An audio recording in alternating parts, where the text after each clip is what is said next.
Hey, what's up, big dog? Welcome to Biceps and Mindset. J'ai une confession à te faire. Il se pourrait que ce soit la deuxième fois que j'enregistre ce podcast. Mec, si t'as l'habitude de manier des caméras, de te filmer ou quoi, je vais te dire un truc qu'il ne faut absolument jamais que tu fasses. C'est quand tu allumes ta caméra et que tu vois 25%, tu changes la batterie. Parce qu'il s'avère que je ne savais pas. Mais moi, j'avais 26%. Je me suis dit, ah, ça va tenir jusqu'au bout. Et d'habitude, tu vois, ça tient. Tu sais jamais, en fait. C'est un peu aléatoire. Et parfois, j'utilise des batteries de la marque Sony, ça va mieux. Et des fois, d'autres marques. Et c'est vrai que c'est là aussi où tu te dis, quand tu fais des achats, quand tu achètes du stuff qui n'est pas de la même marque, bah, des fois, tu as vraiment des couilles et ça te prévient pas, en fait. C'est que tu te dis, ouais, c'est juste moins cher, machin. Eh ben, j'arrêterai d'être cheap à l'avenir, en tout cas là-dessus. Parce que ça, en fait, ce qui se passe, c'est que si tu veux, j'étais presque au bout du podcast, quelque chose comme ça. Et en fait, bah, la caméra a décidé de s'éteindre et tu perds le fichier. C'est aussi simple que ça. Il est corrupt, donc je ne sais pas comment on dit en français. En gros, il est crypté, quoi. Il est défoncé. Il n'y a pas ce qu'il faut. Et du coup, le problème, c'est que bon, peut-être que tu es un expert geek et que tu vas me dire, mais t'es trop con. Il y avait un moyen de machin. Sauf que vu que j'avais pas terminé, ça m'a aussi coupé dans mon élan. Ça m'était déjà arrivé il y a longtemps, j'avais oublié. Et j'ai pas envie de me faire chier. Je préfère recommencer, c'est pas grave. C'est fun, ça le fait, c'est cool. Parce que vu que j'avais pas terminé, j'aurais perdu le fil, ça aurait été chiant. Et en plus de ça, une fois que tu as fait tout ton mécanisme pour retrouver ton fichier, et ben après, il te demande de payer 60 balles. Donc je vais pas payer 60 balles pour la moitié d'un épisode. That's fine, all good man. Aujourd'hui, de quoi on va parler déjà? Je remercie encore une fois tous ceux qui laissent des reviews. C'est très cool à chaque fois. J'ai du mal à parler là. Je vais t'en refaire une aujourd'hui. Celle-là, elle est de Muriel A. Pertinence des sujets pertinents abordés très simplement, sans se positionner en donneur de leçons, mais qui permettent de se poser les questions sur soi. Très agréable à écouter, une qualité des invités au top. Merci pour ce temps offert et très belle continuation. Eh ben merci beaucoup. Et c'est ça. Et ça, quand vous me laissez des reviews, je les lis toutes, ça me donne le smile, c'est cool. Voilà. Bref, aujourd'hui, de quoi on va parler pour la deuxième fois de la journée? Mais c'est bien parce que vu que c'est pas vraiment scripté, ça peut partir dans tous les sens et potentiellement cette deuxième version sera meilleure que la première. Du moins, c'est ce que j'essaie de me dire. Aujourd'hui, donc, on avait pas mal parlé de tout ce qui était motivation, discipline, etc., etc. Tu voyais le genre, c'était plutôt à l'époque où je te parlais de la motivation qui n'était qu'un plan B, parce que pour durer dans le temps, il fallait mieux être discipliné que motivé, et c'est vrai. Cependant, j'ai remarqué aussi un autre truc, parce que souvent, quand je te fais des épisodes, c'est pas anodin, c'est parce qu'il m'arrive généralement une friction dans ma vie, que j'ai envie de la corriger, et qu'étant donné que je suis toujours sur ce chemin de devenir une meilleure version de moi-même, bah, pourquoi pas partager, tu vois, quand j'ai un peu des illuminations. Parce qu'évidemment, j'ai pas des, des illuminations. Vu que je suis fervent de ce travail sur moi-même, tu te doutes bien que je consomme beaucoup de contenu dans cette dynamique. Et parfois, je tombe sur des trucs extrêmement pertinents qui m'aident beaucoup. Et du coup, bah, je me suis dit, eh ben, on va partager un petit peu le type. Mais si tu veux, pour en revenir à la motivation et la discipline, l'exemple que je vais te donner, parce que la discipline, c'est bien, c'est instauré, c'est cool. Mais si tu te forces tout le temps en te disant, je dois le faire, je suis discipliné, je dois le faire, bah tu kiffes pas trop. C'est pas très fun. Tu te fais chier, tu te forces à le faire et le but c'est pas d'être dans toujours cette dynamique de je me force à le faire. Parce que tant que c'est pas, donc quand on parlait du changement d'identité d'ailleurs, tant que c'est pas devenu une partie de toi, de ta personne, tu vas te forcer. Et il y a des trucs où parfois bah tu atteins ce mur et tu te forceras tout le temps. Jamais ça deviendra enjoyable, genre ça deviendra jamais kiffant. Et ben la méthode que j'ai trouvée pour ça, je vais te donner un exemple extrêmement concret, parce que comme ça, quand je te donne mes exemples à moi, plutôt que juste te cracher de l'information crue comme ça, eh ben je trouve que c'est plus pertinent que, enfin, je trouve que tu auras moins de mal à t'apparenter à l'histoire. Là, je viens de bégayer parce que mon no focus, mon do not disturb mode sur mon Mac, il s'est désactivé parce que j'avais mis 1 heure et que du coup j'ai vu une chier de messages apparaître et c'est trop chiant mec, foutez-moi la paix. Voilà, très bien, parfait. On en revient donc à ma morning routine. Et là-dessus, je vais te donner un exemple extrêmement concret, c'est la lecture. C'est la lecture, t'en entends partout parler dans le genre où c'est pour faire le développement personnel, pour devenir une meilleure personne, c'est bien de lire, etc.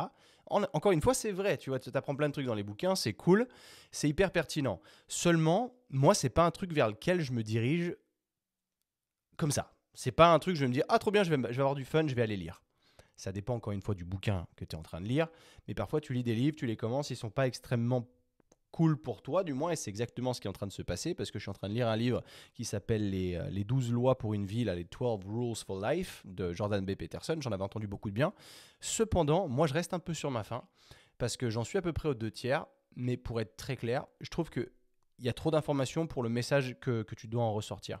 C'est que tu as les 12 règles. Si tu lis les 12 règles et qu'elles sont condensées, là, c'est pertinent, et tu arriveras mieux à les appliquer à ta vie, plutôt que le mec. En fait, le mec, c'est un philosophe, quoi, il déblatère. Et il va trop loin, si tu veux, dans l'aspect religieux des choses. Et moi, ça me gonfle. Ça me parle pas du tout. Quand au milieu d'une règle, tu as des extraits de la Bible, des machins, des pourquoi si, des comparaisons d'actions de la Bible transposées sur la vie de tous les jours.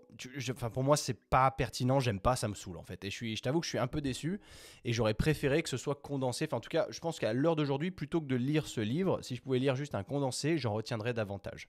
Mais c'est pas le sujet de la vidéo. C'est en tout cas, aujourd'hui, limite, ça me fait un peu chier de lire. Parce qu'on est toujours dans cette recherche de dopamine, de récompense, de cet aspect récompense. Et de ce fait, forcément, quand tu fais un truc qui te fait kiffer, tu es motivé pour y aller. Tu vois, quand la motivation à proprement parler, c'est quelque chose sur lequel tu es excité. Tu as envie de le faire. Et là, pourquoi est-ce que je te parle du bouquin, enfin de lire? C'est parce que moi, ce que j'ai fait, c'est qu'à la place d'aller tout de suite lire et de me discipliner en me disant « Putain, faut que j'aille lire, fais chier », je le mets à la fin de ma routine, de morning routine. Et de ce fait, je commence par un truc qui me fait kiffer. Ça, je t'en avais déjà parlé. Mais le fait d'additionner plusieurs tâches comme ça et de mettre les plus chiantes à la fin, ça te permet de compléter, d'être successful, si tu veux, là-dessus, beaucoup plus facilement. Et du coup, d'avoir ton rush de dopamine parce que tu as ce sentiment d'accomplissement, de la routine complète. Tu es prêt pour ta journée, tu es ready to go. Et ça, c'est cool. Et du coup, je commence par la méditation. Et c'est un truc que je suis de plus en plus là-dedans parce que je commence à vraiment voir les bénéfices. Et comme tu as pu le voir dans la vidéo précédente, enfin une des vidéos précédentes, enfin le podcast précédent, pardon, où du coup, je te parle vraiment de la méditation et pourquoi je le fais, du coup, ça m'excite de le faire. Et je sais que c'est maintenant mon passage obligé. Je commence ma journée, je sais que tout de suite, je prends ma douche, etc. Je vais méditer et ça me fait du bien. Et une fois que je fais ça, ensuite, j'enchaîne avec un cours d'espagnol parce que mine de rien, même si je vis plus en Espagne aujourd'hui, j'ai pas envie de perdre tout ce que j'ai appris jusqu'à présent. Et le jour où j'y retourne, j'ai pas envie de repartir de zéro, tu vois. Donc, je continue là-dessus. D'ailleurs, petite parenthèse, si tu veux apprendre une autre langue ou quoi, que tu n'as pas envie de payer à vita aeternam, tu vois, donc moi j'utilise Babel, je paye plus depuis longtemps. Et ce que j'ai remarqué, c'est que quand tu fais tes cours, tu payes, tu as une section révision qui s'ajoute tous les jours, tu as davantage de chapitres à ajouter, qui s'ajoutent. Et du coup, aujourd'hui je paye plus, mais je peux toujours accéder à ces révisions. Et avant que j'arrive au bout, mon gars, bonne chance. Il y en a 2000 leçons là, je crois. Donc du coup, ça me permet de faire ça tous les matins, sans payer, rester à peu près à niveau, et c'est cool. Et ça, j'aime bien, tu vois, ça me botte toujours parce qu'apprendre les langues, c'est toujours quelque chose que pour moi, je ne me suis pas forcé.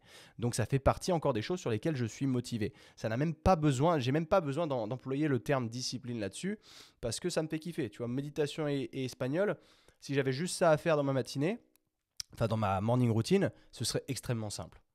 Sauf qu'après, je rajoute la lecture. Et c'est généralement la partie qui prend le plus de temps. Je lis à peu près 25 minutes par jour.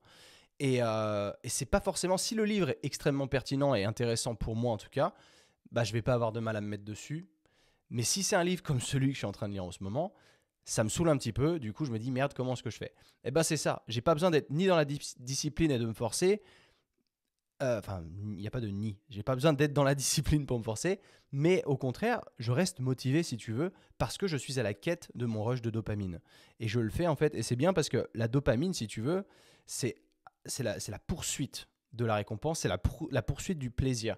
Et du coup, quand tu mets en place ça, ta routine, elle prend du temps. C'est pas de l'instant de gratification. Là, tu as travaillé pour, tu vois. Tu te dis, hop, je fais ma méditation, je fais mon espagnol, je fais ma lecture, clac, j'ai fini ma morning routine, je me sens bien. Et du coup, tu n'as pas besoin de mettre en place, en effet, cette discipline chiante. Tu as cette motivation. Mais du coup, on en découle de quoi là-dessus? Tu vois, c'est... Comment? Là-dessus, de quoi on en découle? C'est que on se rend compte que pour kiffer vraiment un truc, il faut aussi qu'il y ait une part de douleur quelque part. C'est vraiment un équilibre. Ça, je t'en avais parlé davantage, en tout cas en détail dans la vidéo, dans le podcast qui est vraiment dédié à la dopamine. Parce que la dopamine, très clairement, c'est quoi? C'est l'orgasme de ton cerveau. C'est la même chose. Et prends la différence. Parce qu'au plus tu travailles dur sur un truc, au plus le niveau de récompense il est haut.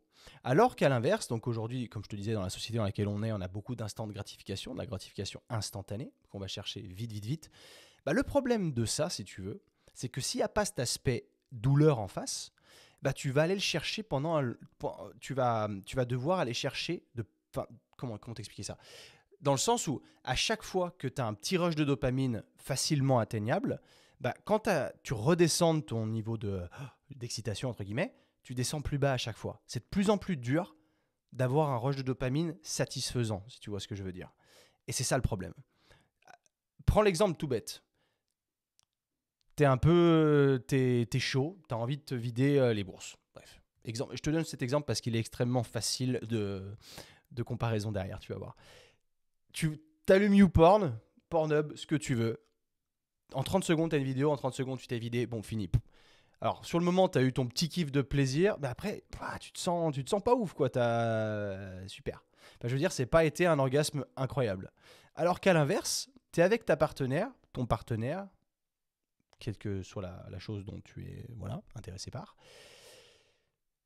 Tu es amoureux de cette personne, tu as des sentiments forts. Tu fais l'amour avec cette personne, tu fais durer le truc, tu fais monter la tension, ça se passe hyper bien. Bah, le moment où tu atteins l'orgasme, bah, ça n'a rien à voir. Tu le sais, on va pas se mentir, ça n'a absolument rien à voir avec le fait que tu te sois pougné pendant 30 secondes. Eh ben, c'est la même chose. Au plus tu vas aller chercher le challenge, au plus tu vas aller chercher, tu vas faire monter la tension, au plus tu vas aller chercher la douleur, en fait, si tu veux. Parce que forcément, tu sais, quand tu fais l'amour et que tu te retiens de ne pas venir trop vite, bah, quelque part, c'est la douleur. Mais tu sais pourquoi tu le fais. Bon, après, il doit y avoir pas mal de mecs, juste ils rentrent dedans, ils balancent tout et c'est réglé. On n'est pas là-dedans. Si tu veux, t'as rien compris si tu fais ça aujourd'hui. Et, et du coup, bah c'est ça. Il faut aller chercher ce niveau de douleur aussi en face. Et au plus, c'est là où je te demande dans ta vie d'aligner une journée et de te dire combien j'ai de niveau de plaisir, combien j'ai de niveau de douleur. Enfin, douleur, c'est peut-être pas le bon mot, ce serait plutôt challenge. Il faut que ça soit challengeant. Parce que si tu n'as pas de challenge, bah tu n'arriveras pas à atteindre ces niveaux de plaisir suprêmes, entre guillemets. Et je te donne un autre exemple. Admettons, tu es, je sais pas où en Afrique, dans un pays où il y a la famine. C'est la galère. Ils n'ont pas de bouffe pendant une semaine. Le 7e jour, ils n'ont rien bouffé depuis une semaine. Tu lui donnes une baguette de pain. Bah là, le niveau d'excitation de récompense de la personne, il va halluciner. Tu vois, ça va être extrêmement haut, ça va être what the hell man, tu vois, ça va être l'extase en quelque sorte. Alors que toi, tu bouffes ton pain tous les jours, tu t'en fous parce que c'est de l'acquis. Bah, encore une fois, c'est la même chose. Parce que toi, du coup, tu n'arrives pas à atteindre ce niveau de plaisir. Lui, il arrive à atteindre un niveau de plaisir gigantesque avec un truc très simple. Parce qu'à côté de ça, son niveau de douleur a été extrêmement haut. Et c'est pour ça, c'est un peu le yin et le yang, en fait. Parce que dans le yin, tu as une petite partie de yang. Et dans le yang, tu as une petite partie de yin. Tu m'as compris jusqu'ici ? Voilà. En gros, ça montre bien que dans ton niveau de plaisir, il y aura toujours un petit niveau de douleur et inversement. Et j'ai trouvé ça extrêmement pertinent en fait parce que je me suis rendu compte d'un truc, c'est que je le faisais sans vraiment m'en apercevoir. Et là, je vais te donner encore une fois un exemple extrêmement concret. Tu sais que j'ai repris le foot américain l'année dernière, donc là j'ai repris pour 2 ans, donc c'est ma dernière saison officiellement. Parce que je me suis rendu compte d'un truc, c'est que de là, pourquoi est-ce que je faisais du foot américain ? Donc, j'adore le sport, c'est très cool. Cependant, faire du foot américain ici à Chambéry, avec le climat pourri, le stade pourri qu'on a, machin, c'est pas fun. Très franchement, j'y vais à reculons quand je dois y aller. Et là, je rentre dans une discipline où vraiment, tu vois, ça me fait chier. Sauf qu'en fait, c'est ma contrebalance. C'est de se dire, là, je me fais un challenge énorme. Et à côté de ça, bah, je suis récompensé. Tu vois. Quand j'ai terminé, bah, tu l'as fait, t'y es allé, tu vois. T'y es allé à contre-cœur, mais t'y es allé. Mais quelque part, ça remonte la balance parce que tu sais que t'en as chié. Alors que si tu te complais dans une vie où tout est facile, où tu fais rien, pas d'effort, rien, tu vas pas au gym, t'as pas ce niveau de douleur, entre guillemets, ou de challenge. C'est pour ça aussi que c'est intéressant de se challenger même au travail. Parce que si tu ne te challenges pas dans ton travail, admettons, je te donne, j'aime bien donner des exemples aujourd'hui. Tu es dans une vie monotone au possible, tu n'as pas de challenge au travail, tu n'as pas de challenge ailleurs, tu fais ta vie en boucle. Et si tu te remets en question, là tu vas te dire ma vie c'est de la merde. Bah, c'est possible. Parce que du coup, tu n'auras plus ces niveaux de rush de dopamine aussi haut parce que t'en chies pas en fait. Et qu'en fait, quand t'en chies pas, bah, tu es pas conscient, tu es pas reconnaissant de ce que tu es en train de vivre. Et ça, c'est ouf. Parce que quand, tu sais, dans notre génération, au plus le temps passe, au plus la vie, elle est simple, entre guillemets. On a accès à du confort énorme. Et si on ne se sort pas de, de ça, on se... Putain, j'ai du mal. Le cerveau, il est en train de tourner. En fait, j'ai plein de trucs qui fusent et je me dis, par quoi je commence? Mais du coup, bah, au plus tu es confortable dans cette vie, au moins tu te mettras en challenge parce que bah, tu n'as pas envie de te challenger, mais au moins tu vas vraiment kiffer avec le long terme. C'est un mec qui gagne au loto, qui a plus besoin de rien foutre de sa vie. Il n'est pas heureux, visiblement. Tu es heureux quelques temps, mais après tu tournes en rond parce que tu n'as plus de challenge et tu profites plus de la vie. Les plaisirs n'ont plus le même goût. C'est ça. Et par exemple, le fait de... Moi, je vais te donner un autre exemple. Aujourd'hui, je te chie des exemples, mec, je suis désolé. Mais c'est concret et c'est pertinent. Maintenant, ce que je fais, ça fait déjà un moment, tous les matins, je me lève avant même de commencer ma morning routine, c'est douche froide. Et ça calme. Et je peux te dire que, yes, elles deviennent un petit peu plus faciles à chaque fois, mais c'est jamais facile. T'as jamais envie, tu vois, en plein hiver, là, c'est le mois de janvier, de te lever et de dire « Ah putain, je vais devoir me taper une douche froide ». T'as pas envie, mais c'est ton premier challenge de la journée. Et quand tu remplis ce premier challenge, déjà, tu te sens bien et tu es prêt à encaisser, en fait, si tu veux. Parce que si tu te lèves, tu fais les douches chaudes, peinard, c'est devenu le confort, c'est les nouveaux standards. Tu crois qu'il y a 500 ans, ils avaient des douches chaudes? C'est ça aussi qu'il faut se dire, remets en perspective. Ils étaient challengés beaucoup plus que nous. Et aujourd'hui, nous, évidemment, la technologie fait qu'on a de plus en plus de confort et c'est bien, mais il ne faut pas se complaire dedans. Au plus tu vas devenir, comment on dit ça, complacent? Je sais pas. Au plus tu vas te complaire dans la situation, au moins tu vas kiffer ta vie. Et ça, c'est vrai. Et c'est pour ça aussi qu'il y a plus de gens dépressifs aujourd'hui qu'il y a 500 ans, potentiellement. Après, je ne suis pas allé faire des études, mais ça fait sens. Et bien, le fait de faire rien que ça, mec, cette douche froide, ça change tout. Tu veux autre chose? Nourriture. La bouffe. Quand tu es sur une discipline, genre une diète, de te dire, ok, je veux perdre du poids ou autre, je veux sécher, j'en sais rien, et je mange clean pendant une semaine, pendant 6 jours sur 7, c'est la nourriture genre douleur, entre guillemets, et le dernier jour, je me fais cheat meal, donc c'est la nourriture plaisir. Et bien là, quand tu atteins son 7e jour et que tu bouffes ton truc plaisir, tu le kiffes pas 10 millions de fois plus que si tu t'autorisais un peu de merde tous les jours. Mais si, mec. Et moi, j'en suis l'expérience humaine, c'est que j'ai un peu testé toutes les diètes, si tu veux. Et le fait de, par exemple, ce mythe, cette diète de if it fits your macros, ou en français, ce serait genre diète flexible, moi, j'y crois pas du tout. Pour cette simple raison, en fait. C'est que si tu t'autorises à bouffer davantage de merde, bon, déjà, ton corps, il aime pas spécialement recevoir de la merde en termes d'énergie, micronutrition ou autre, mais tu kiffes plus pareil. Parce que vu que tu as le droit de la merde tous les jours, eh ben, tu t'y habitues et tu prends plus beaucoup de plaisir là-dessus. Du coup, bah, pour combler ce plaisir, pour réussir à atteindre un niveau de plaisir pareil, idem que si tu faisais un cheat meal une fois par semaine, il faudrait que tu binges en fait et que tu fasses des crises boulimiques et que tu jettes sur tout et là, ouais, trop bien, c'est bon. Et puis après, par contre, là, tu as le revers de la médaille, c'est que tu te sens comme une merde. Et ça, c'est vrai. C'est approuvé, c'est vécu. Et c'est un truc de ouf. Et c'est pour ça que, tu vois, mine de rien, tu t'es instauré cette semaine-là, mais c'est une discipline au départ, mais après, tu es motivé parce que la carotte, tu la connais. Tu sais que tu as le droit à ce méga cheat meal à la fin de la semaine, par exemple. Bah, tu vas travailler dur parce que c'est mine de rien, c'est cette ascension jusqu'au challenge qui te va enfin, c'est ce challenge complet, mais c'est cette ascension jusqu'à la récompense qui déclenche ce rush de dopamine et ce sentiment de bien-être. C'est pas juste la récompense. C'est pour ça qu'on sort du domaine de la gratification instantanée, mais qu'on va plutôt aller chercher la gratification delayed, tu vois, dans le temps. Quand tu commences un projet, tu vois, c'est dur, mais tu vois pas juste le sommet. Tu as tout le chemin à faire, c'est un challenge tout le long, et ce qui fait que l'atteinte du sommet rend le truc encore plus kiffant. Et ça, c'est une vérité, et c'est applicable partout. Et avec le temps, donc les choses deviennent potentiellement plus faciles. Tu vois, peut-être qu'aujourd'hui, toi, le gym, c'est trop compliqué.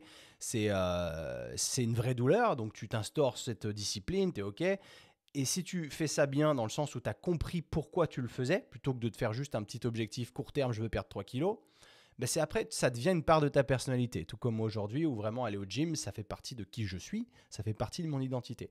Donc, à partir de ce moment-là, ça fait plus vraiment partie des aspects challenge et douleur. Parce que moi, aller au gym maintenant, si j'y vais pas, c'est une douleur. Tu vois, tu vois ce que je veux dire? Ça, c'est important de le comprendre, ce qui fait que tu dois constamment être à la recherche de challenge si tu veux être constamment stimulé dans ta vie et pas tomber dans une dépression.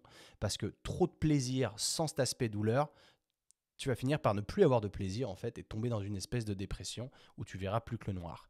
Et le but, il est là, c'est de se dire, ok, de savoir identifier du moins quels sont tes plaisirs et quelles sont tes douleurs. Et des douleurs peuvent devenir des plaisirs à la longue. Je ne te dis pas de devenir sadomasochiste, n'est-ce pas? Mais le gym, par exemple, comme je te disais, bah pour moi, c'est plus une douleur. Donc, par exemple, qu'est-ce qu'on va faire? On ajoute à la fin de notre séance des blocs de conditionnement physique qui vont être bons pour nous, bons pour notre santé cardiovasculaire, mais qui vont être aussi un challenge où tu n'as pas spécialement envie de te mettre dans le rouge. Tu vois, je connais pas mal de gens, ils sont ouais, je fais de la muscu, mais s'il faut se mettre dans le rouge, machin, tu commences à voir les étoiles. Moi, j'aime pas ça parce que c'est un challenge. Et c'est pour ça qu'on le fait, tu vois. C'est que tu as fait ta séance déjà, tu t'es bien donné, mais la plupart des gens qui font de la muscu, tu vois, moi je vois les gens in and out du gym, ils sont pareils à l'aller et au retour. Ils ont à peine transpiré, c'est j'ai fait mes petits muscles, machin, tranquille, ok, cool. Mais c'était pas vraiment un challenge. Mais si tu veux avoir ce sentiment de récompense et à la fin de ta séance te dire vraiment, je me sens bien. Tu vois, tout comme quand je t'avais fait un épisode plein d'endorphines en sortant de ma salle du gym en ayant fait une séance de ouf, c'est la même chose que tu peux atteindre tout le temps si tu travailles pour. Et là, c'est ça. Donc, c'est devenu trop facile, entre guillemets. C'est plus vraiment un challenge, entre guillemets, parce que tu te challenges toujours au gym. Mais je rajoute genre le conditionnement physique. C'est là où ça te déboîte. Et on en revient à pourquoi est-ce que je fais du foot américain? Bah pour ça, en fait. Parce que je complète, parce que pour moi, le gym, c'est devenu mon lifestyle. Donc le football américain, non. Le football américain, c'est un challenge. C'est dur. T'as moyennement envie d'y aller, c'est dur. Mais du coup, t'as ce sentiment d'accomplissement derrière, tu vois. Et là, à la fin de l'année, je vais arrêter le foot américain parce que pour moi, c'est trop de compromis, que j'ai envie de continuer à bouger. J'ai pas mal d'idées et j'ai envie de me consacrer vraiment à l'entraînement. Et le foot américain, ça entrave un peu tout ça, tu vois. Tu te blesses plus souvent sur le terrain. Après, du coup, ça affecte tes performances au gym. Tu le sais, quand tu performes dans un sport un peu chaotique, bah, ça va impacter négativement tes performances, tu vois. Et je me rends compte que moi, j'ai envie d'entretenir un physique fort, plus sec à l'année que ce que j'ai à l'heure d'aujourd'hui, mais que ça entrave un petit peu dans mes objectifs. Donc, le but, c'est de sortir de ça. Mais du coup, quel va être mon prochain challenge? Comment est-ce que je vais faire pour sortir de ça, tu vois? Il faut forcément que je rentre, que je sois à la recherche constante d'un challenge. Donc, ça peut être un challenge professionnel, c'est ce qui va se passer. Mais moi, j'ai besoin d'un autre challenge qui sort complètement du milieu professionnel. Donc c'est là où il faut se poser les bonnes questions et pas de se dire juste prendre des bonnes résolutions, tu vois, c'est parce qu'on est encore relativement au début de l'année, mais c'est de se dire surtout comment je vais continuer à être stimulé pour vraiment kiffer ma vie. Commencer quelque chose que je ne maîtrise pas du tout. Et en fait, j'ai envie de commencer deux choses qui me trottent un petit peu depuis quelques temps et que j'avais pas vraiment j'avais rien mis en place pour commencer, puis j'avais pas vraiment le temps à allouer non plus, dû au fait que j'ai déjà le foot américain, etc. Mais pas mal de choses sont amenées à changer d'ici les prochains mois. Et je veux commencer déjà un instrument de musique. Donc moi, j'ai jamais fait de musique. Ça a toujours été quelque chose, mais pas n'importe lequel. J'ai envie de faire de la guitare. Et j'ai toujours eu envie de faire de la guitare. Et ça a été difficile pour moi même d'essayer quand j'ai des potes qui en avaient ou autre, parce que je suis gaucher. Donc il faut une guitare de gaucher, tu vois. Donc je me suis jamais vraiment mis dedans parce que tu peux jamais avoir un pote qui dit je te prête une guitare. Enfin, il faut changer les cordes, machin, etc. Enfin, c'est chiant. Mais là, je me dis ok, d'ici cet été, ce qu'on va faire, on va acheter une guitare, et on va apprendre. Je sais pas si je vais prendre des cours ou autre, je sais pas. Mais je vais apprendre, je vais y consacrer du temps, me mettre dans la difficulté, parce que ça, personne m'oblige à le faire. Mais après, une fois que j'aurai appris des trucs et que je saurai en ressortir des choses, je vais avoir ce nouveau rush de dopamine, tu vois, et je vais être motivé. Je vais être motivé à le faire. C'est aussi simple que ça, tu vois, c'est rechercher le challenge. Parce qu'au plus tu recherches le challenge, au moins tu as besoin d'être coincé dans cette bulle de discipline. Parce que la discipline, c'est chiant. Déjà, c'est un mot qui saoule, tu vois, il faut être discipliné. C'est pas fun. Tu as envie d'être motivé dans la vie. Tu vois, faut pas te dire, je suis pas motivé, machin. Si tu as les bons objectifs, si tu mets tout en place et que tu as les bons seuils de douleur, entre guillemets, encore une fois, j'aime pas trop employer ce mot-là, tu seras beaucoup plus motivé parce que la carotte est toujours plus grosse. Et au plus la carotte est grosse pour toi, au plus elle est difficile à atteindre, mais au plus tu fais le travail sur ta journey, eh ben, au plus ton niveau de récompense va exploser, au plus tu seras heureux dans ta vie, tellement ça t'aura fait du bien, ce rush-là, tu vois. Et ça, c'est assez incroyable. Et c'est vrai que je m'en suis rendu compte avec tout ça, tu vois, à travers les petites choses que j'instaure petit à petit. La douche froide, je le fais pas parce qu'il y a des mythes sur Internet qui disent que c'est mieux pour rester plus sec, qu'après, tu as le mental plus clair ou quoi. Je m'en fous de tout ça. Moi, si je le fais, c'est simplement pour la raison de c'est dur. C'est aussi simple que ça. Et au plus tu instaures des trucs durs dans ta vie, mec, au plus tu vas aller loin et au plus tu vas rester motivé parce que tu te seras placé à un nouveau seuil et ce sera ton seuil de standard, si tu veux. Tu auras l'habitude d'encaisser des trucs durs. Et c'est pour ça que généralement, des mecs qui ont été des commandos ou autres à l'armée, ils continuent une fois qu'ils sont plus dedans à se challenger parce que déjà, ils ont un standard de challenge plus important que le tien. Mais ils continuent parce que si jamais ils arrêtent tout ça, tu deviens complaisant, comme je te disais, je ne sais plus comment on dit exactement en français, c'est en anglais, tu te complais dans la situation si tu veux, et tu deviens une merde en fait.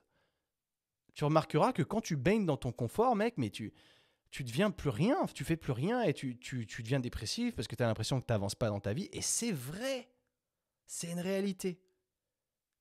Il faut faire le truc dur. Cherche le challenge en fait, c'est aussi simple que ça. Autre chose, deuxième truc que j'ai envie de faire, parce que je vais implanter la guitare, mais il n'y a pas que ça. J'ai envie de sortir de ma zone de confort sur autre chose aussi.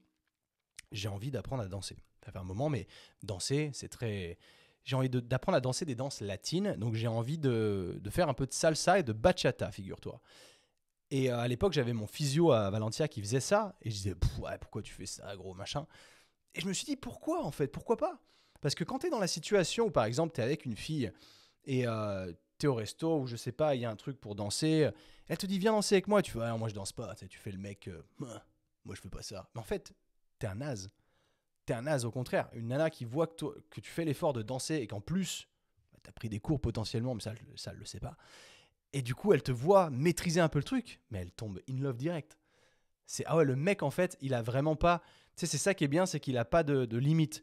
C'est pas, il reste pas caché dans son stéréotype d'homme viril. Le mec, il sait danser et il sait me faire danser. Et moi, je trouve que ça, il n'y a pas mieux comme réellement terme d'être un vrai mec, tu vois, un vrai homme. Et voilà. Donc en gros, c'est les points que je voulais aborder avec toi pour te motiver un peu, parce que mine de rien, évidemment, la motivation, ça s'entretient. Mais si tu mets en place tous ces stratagèmes, c'est beaucoup plus facile d'entretenir cette motivation. T'as pas besoin de rentrer dans ce stigma de la discipline, parce que la discipline, c'est chiant. Voilà, reste aussi simple que ça. Tu me connais, tout ce qui est chiant, ça me saoule. Tout ce qui me saoule, j'ai pas envie de faire. Mais du coup, comment je reste motivé? Eh ben, comme ça. Donc voilà, mon gars, j'espère que tu as apprécié cette vidéo. Laisse une review, tu sais comment ça fonctionne. Abonne-toi au podcast aussi, partage le podcast si t'a plu. C'est extrêmement important pour moi parce que un podcast, il se fait pas connaître tout seul. Donc, le meilleur des moyens, c'est le bouche à oreille. Et le bouche à oreille, c'est toi.